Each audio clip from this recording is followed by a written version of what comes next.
ماوەی دەیان ساڵە ئەو بەشە ئاوەی عێراق لە دیجلە و فوراتەوە پێی دەگات بەردەوام لە کەمبوونەوەدایە. هۆکاری ئەماش پرۆژەی گاپە کە لە ساڵی 1989 دا دەستی پێکرد و لە ساڵی 2015دا تەواو بوو. پرۆژەکەش لە 22 بەندا و 19 وێزگەی بەرهەمهێنانی کارەبا پێکدێت.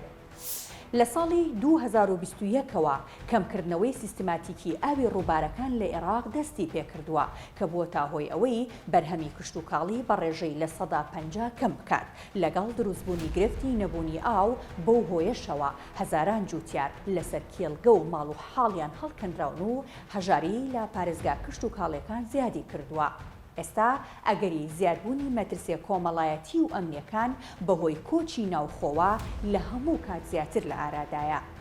قەیرانەکە تەنیا لە کەمی ئاو و ڕێژەی نزمی بارانبارینەوە سەرچاوەی نەگرتووە، بەڵکو و پلاندانانی بێسوود، خراپ بەکارهێنانی سەرچاوەکانی ئاو و نەبوونی تەکنەلۆژیای مۆدێرنی ئاودێریش هۆکارگەلێکن گرفتەکەیان قۆرستر کردووە. داتاکان ئەوە نیشان دەدەن پشکی عێراق لە ئاوی دیجلە و فرات دوای دەستپێکردنی پرۆژەی گاپ کەمی کردووە.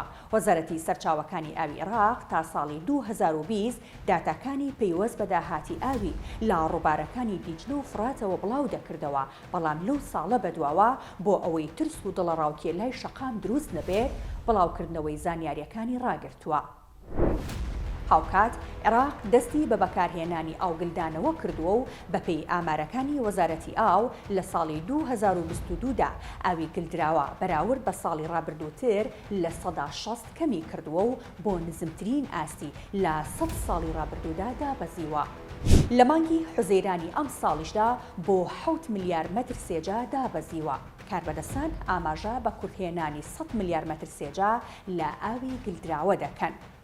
بەغداد بە مەبەستی چارەسەرکردنی قەیرانەکە لە دانووسان و کۆبوونەوەی بەردەوامدایە لەگەڵ ئەنقەرە، تەنانەت گرنگترین تەوەری کۆبوونەوەکانی محەممەد شیع سوودانی سەرۆکوەزیران کە مانگی ئاداری ڕابردوو سەردانی تورکیای کرد بریتی بوو لە پرسی ئاو.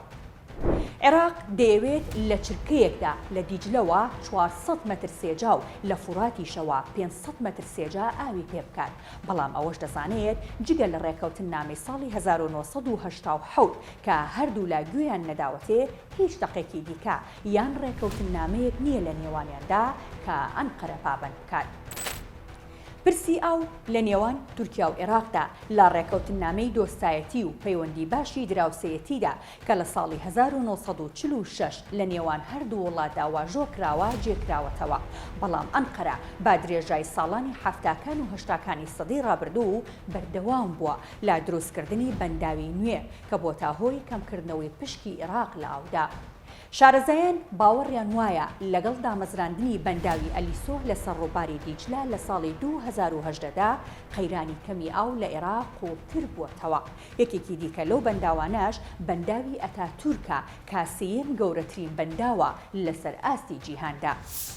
لە نێوان ئەو کاتانەدا کە بەغداد دەتوانێت لە بەرامبەرگرتنەوەی یاخود کەمکردنەوەی بەردانەوەی ئاوی ڕووبارەکانی دیجلە و فوراتدا لە دژی تورکیا بەکاریان بهێنێت، یەکێکیان قەبارەی بازرگانی نێوان هەردوو وڵاتە کە نزیکەی 25 ملیار دۆلاری ساڵانەیە. هەروەها پرسی پەکەکە و ئۆپەراسیۆنەکانی ئەنقەرەیە بۆ سەریان لە نێو خاکی عێراقدا. بەپێی زانیاریەکانی پەیمانگای سەرچاوەکانی جیهان نیشاندەری سترێسی ئاو لە عێراق 3.7 پلەیە لە 5 پلە کە بەرزترین ئاستی نەبوونی ئاو نیشان دەدات. چاوەڕوانش دەکرێت ئەو ژمارەیە لە ساڵی 2040دا بگاتە 4.6 و وشکیەکی تەواوەتی لێ بکەوێتەوە.